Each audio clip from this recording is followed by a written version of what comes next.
할렐루야.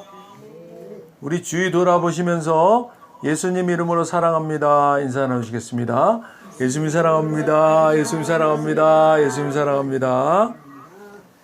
오늘은 요한복음 8장 38절 말씀을 중심으로 본 것을 말하고 들은 것을 행하라, 이와 같은 제목으로 말씀의 은혜를 나누고자 합니다. 요한복음 8장 38절입니다. 나는 내 아버지에게서 본 것을 말하고 너희는 너희 아비에게서 들은 것을 행하느니라. 아멘. 예수님은 공생의 3년 기간 동안 행하신 모든 일들을 오직 하나님 아버지 곁에서 자신이 들은 것만 말씀하셨다고 밝히고 계십니다. 당시 유대인들은 자신들의 전통대로 이어온 확신으로 하나님을 섬긴다고 하면서 자신들을 아브라함의 자손이라고 강조하며 예수님을 대적했습니다. 이들이 아버지라 여기는 아브라함은 실상은 하나님 관점에선 하나님의 자녀이지만 그들은 전통적으로 아브라함을 그냥 아버지라 부르고 있었으니 참 하나님이신 예수님의 뜻과는 전혀 동떨어진 상태였음을 보게 됩니다. 이렇듯 누구든 진리를 바르게 알지 못하면 과거 유대인들처럼 하나님의 관점에서 하나님의 자녀인 아브라함을 보지 못하고 그들의 전통에 의해 참 아버지이신 하나님을 잊은 채 아브라함을 그냥 그들의 아버지, 자신들의 조상으로 부르게 되는 것입니다. 본문에서 아버지의 곁에서 본 것이라는 이 본 것의 그 의미가 보다, 쳐다보다, 지각하다 등의 뜻을 가지고 있습니다. 이것은 육신적이 아닌 영의 차원에서 보는 상태를 의미합니다. 또한 들음, 순종이란 뜻이 동시적으로 있는 것이므로 보는 것이 듣는 것이며 듣는 것이 보는 것과 같다는 뜻입니다. 들음, 순종이란 뜻의 히브리어는 샤마라고 합니다. 헬라어로는 휘파코에라고 합니다. 이것은 듣다, 순종하다, 영접하다 등의 뜻을 가지고 있습니다. 구약의 선지자 사무엘이란 이름의 의미도 하나님께 구하여 얻다, 하나님을 들음이란 뜻입니다. 사무엘상 15장 22절, 우리가 너무나 잘 알고 있는 구절입니다. 순종이 제사보다 낫고 순양의 기름보다 나으니. 이 본문에서의 순종이 바로 히브리어로 샤마입니다. 분별하다, 듣다, 복종하다, 동의하다. 즉 하나님의 뜻을 정확히 분별하여 그대로 복종한다는 뜻으로 자신의 이성적인 것뿐만이 아니라 마음까지도 동의하는 전인격적인 복종을 뜻하는 것입니다. 예수님께서는 십자가에서 죽으시기까지 하나님의 말씀을 잘 들으심으로 순종하여 그 본을 보이신 분이십니다.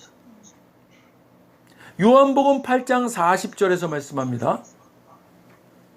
지금 하나님께 들은 진리를 너희에게 말한 사람인 나를 죽이려 하는도다.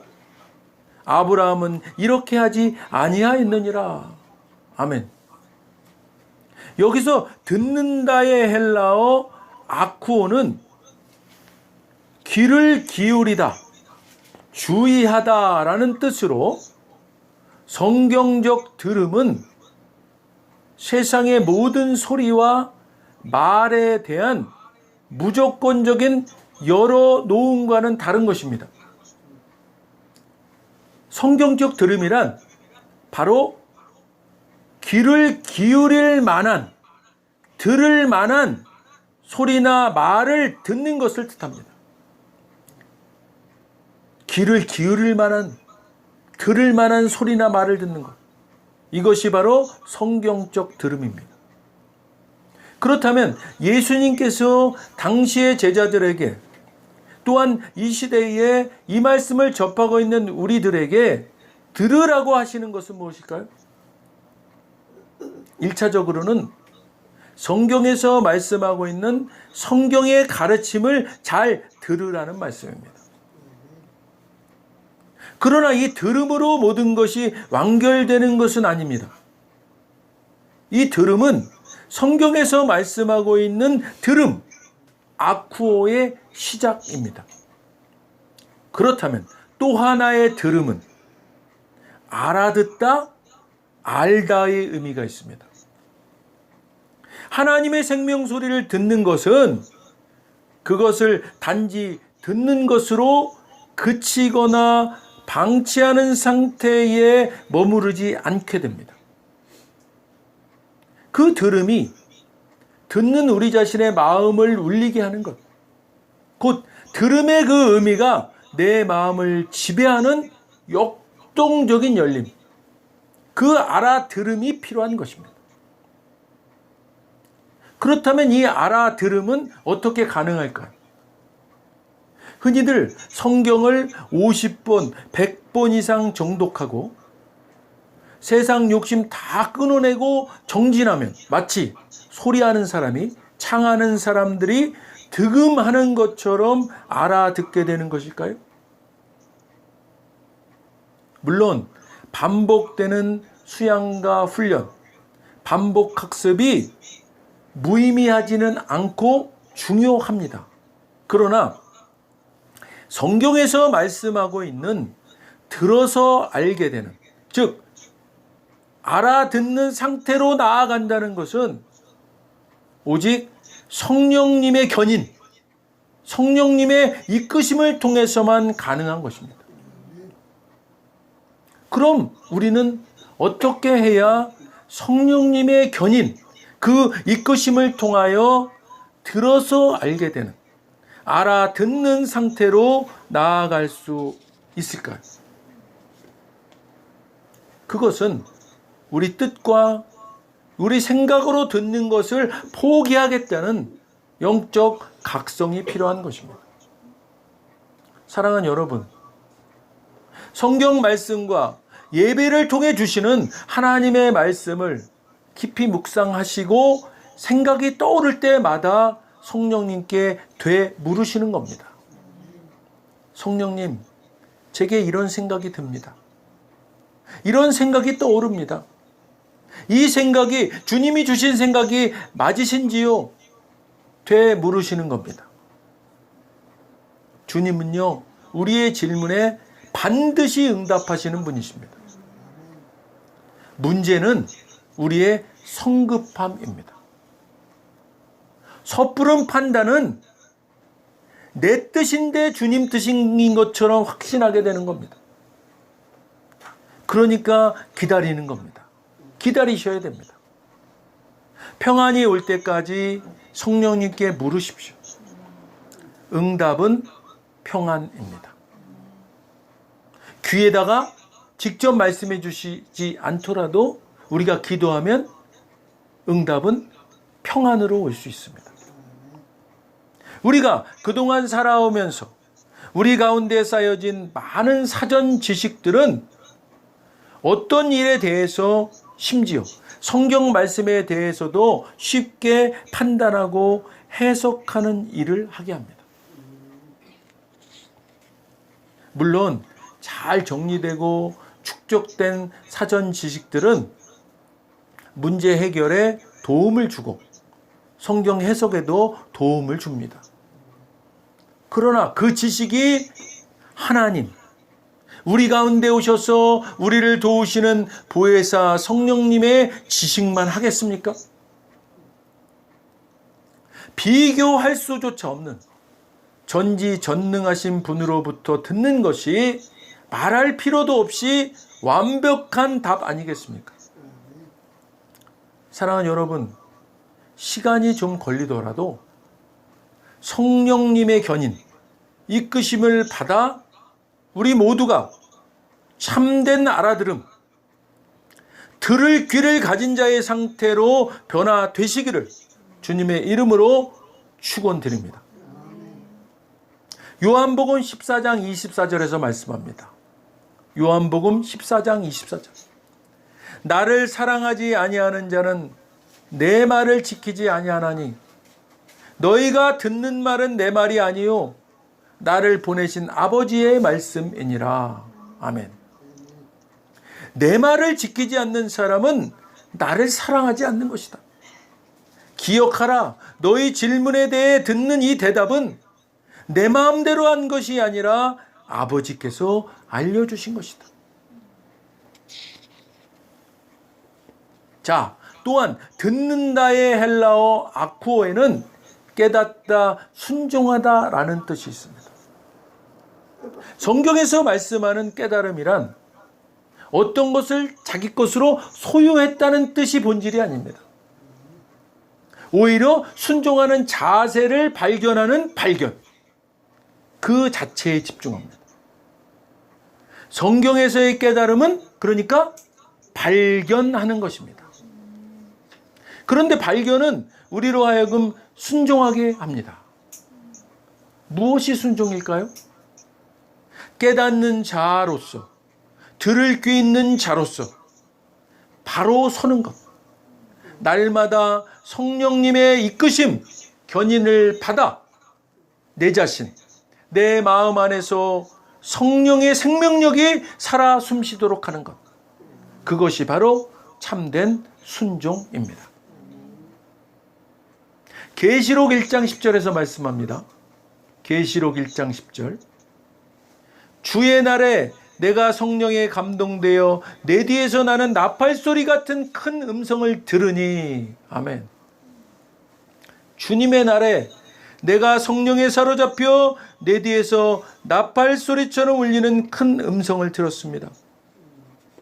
내가 주님의 날에 기도하는 중 주님의 성령이 내게 임하며 내 뒤에서 나팔소리 같은 큰 음성이 들려왔습니다. 사랑하는 여러분, 주님의 음성을 들으시기를 원하십니까? 그렇다면 기도하셔야 합니다. 기도하지 않고는 들을 수가 없는 것입니다. 기도가 무엇입니까? 다이얼로그, 대화입니다. 대화. 주님과의 대화. 삼위일체이신 하나님과의 대화입니다. 삼위일체의 하나님이 우리 가운데 와 계신 분이 바로 성령님이십니다. 우리는 이 성령님과 대화해야 합니다. 성령님은 대화 중에 말씀하십니다. 우리는 이 성령님과의 대화를 기도라고 말할 수 있고, 이 성령님과 대화 중에 듣는 말씀이 바로 응답이라고 말할 수 있는 것입니다. 이 듣는 말씀에 깨달음이 오게 되고, 그 깨달음은 우리가 말씀드리고 간구했던 문제가 해결되고, 의문이 해결되고, 구하고자 했던 것들이 이루어지는 기도 응답으로 임하는 것입니다. 마태복음 13장 18절입니다. 마태복음 13장 18절. 그런즉 씨 뿌리는 비유를 들으라. 아멘. 예수님은 우리에게 하나님의 말씀을 잘 들을 수 있는 심령의 상태를 밭에 비유하시면서 밭이 어떤 상태의 밭이어야 뿌려진 씨가 30배, 60배, 100배, 1000배의 결실을 맺을 수 있는지를 말씀하셨습니다. 말씀을 들을 때 듣는 자의 심령밭이 말씀에 냉담하거나 진실로 받아들이지 않는 마음인 길가밭, 길가밭이 어떤 밭이에요? 말씀에 냉담하거나 진실로 받아들이지 않는 마음. 이와 같은 마음이 되어 있으면 공중의 새들이 먹어버리는 것과 같이 말씀을 그 마음에서 사단에게 다 빼앗기게 된다는 것입니다. 둘째로 말씀을 일시적 감정과 흥분과 피상적 열정으로 받아들이는 마음인 돌짝밭. 이 돌짝밭 같은 상태이면 말씀을 기쁨으로 받았지만 뿌리 내리지 못하고 잠깐 믿다가 배반하게 되고, 셋째로 가시떨기밭 같은 상태. 어떤 상태요? 말씀을 들으나 이생의 염려와 재물과 향락의 기운이 막혀서 온전히 결실하지 못하게 된다고 했습니다. 지금 이 말씀, 지금 주일 예배에 임하시는 설교 말씀을 듣는 여러분의 마음이 어떤 상태예요? 자, 그렇다면요, 예수님이 말씀하시는 좋은 땅이라고 하시는 심령밭의 상태는 어떤 상태를 말씀하시는 걸까요? 누가복음 8장 8절에서 말씀합니다. 누가복음 8장 8절 말씀. 더러는 좋은 땅에 떨어짐에 나서 100배의 결실을 하였느니라. 이 말씀을 하시고 외치시되 들을 귀 있는 자는 들을지어다. 아멘. 좋은 땅이라는 것은요, 말씀을 들을 때 착하고 좋은 마음으로 준비된 상태라는 겁니다.